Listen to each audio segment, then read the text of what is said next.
Bodali sanibonani, ngicela sisonzele nganeno. Sewukhuluma nganaku lo mcoka. Lo muhla ngicela ukuthi njengemchini ake uwetame nobe utifundzise kwenta imichinyo lemisha nobe titayela letinsha. Lapha umngani wami ungisendele ivideo ayitfole khona lapha ka-TikTok. Wathi mngani, ngiyathemba wena ukuthi leli bloom ungakhona kulenda. Ngathi cha mngani, ngitaletama la bekuke kucala ke ngilenda Bodali. Liphumile ngenetisekile. Kepha ke njengemchini logogodzile ngiyabona ukuthi ngikhambe kwesikhathi ngitalichina libe selizingeni la ngilifuna khona. Ngicela nje ukusho Bodali ukuthi njengemuntu lochinako iyetama nje kufundziseka. Uma ubona ukuthi kunendlu lethite loyibone kulomunye loyitsandzile longakhona kuyifunza, fundziseka nje dinike isikhathi utifundzise kude phela nawe ukhone ukuthi ucije likhono lakho. Ngemuva ke ukwenda leli bloom leli ngibese ngiyawafaka ama-line ami, ngiyawenda ngawayisa nje le nale kude ende lo mchini wami ukuthi ube muhle.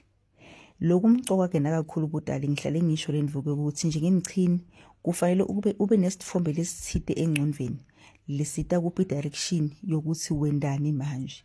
Njengoba bengichina la benginesitfombe nje lengitidvebele sona engcondvweni saphuma njengoba bengifuna.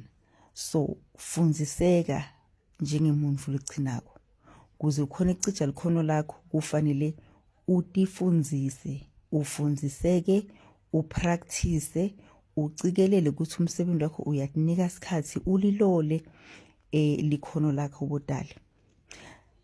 So ngokuhamba kwesikhathi mangitoliphinza futhi leli bloom leli ngitolenda ivideo Bodali bese ngiyanikhomba ke la bese ngihlanganisa ke. Bese ngihlanganisa niyambona sesikuthi unetinwele letingakanani. Letinwele letike Bodali adiwadzingi atilidzingi lihephisi. Kepha ke ngilifakile ngitanichazela kungani ngilifakile. Lapha ekucaleni njengoba ngitabe ngihlanganisa kutase kuyapatalala. Ngilolo singakufuni lokho. Nalo mchino futhi siufuna lo mphetfu ube setudlwana, ube setulu kude utokhona kucomplementa le style sethu. Ngibese ngiyaliqupha ke lihephisi lami kancane nje ukuthi mangicala lapha ekucaleni kungapatalali. Lapha ngibambe khona manje Bodali ngiyakubona. Ngila ngicala kuhlanganisa khona ke ngicuphile ngalungisa kahle lihephisi lami ngacala ngachina. Lalelani-ke njengemchini Bodali ngiye ngisho ukuthi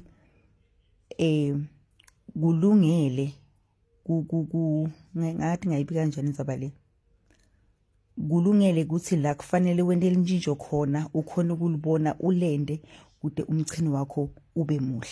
Ningivele ekucaleni ngithekini itino letasesi tinkulu ngalokwanele nane kusi futhi lihephisi adilidzingi ngilifaka ngoba angifuni umchini upatalale. Uyabona la sengibambe khona manje. Ngiyabona ukuthi njoba ngiqhubeka la ngibambe khona manje, njoba ngichubeka kanje lo mphetfo wami utase uyehla kancane, uyapatalala kancane. Yingakho ke ngibese ngiyalihlutha lihephisi lami ngiyali-eda kancane kuthi libambe le level lengichamuka ngayo lapha enhla. Angathi nobe bonkosi ngiyavakala kahle na. Yes, ngithema sengicedzile ke umchini wami waba muhle. Niyawubona nalo mphetfo ukuthi uyalingana. Yebo Bodali, ngiyanicela bachini dinike nje isikhathi utifuna.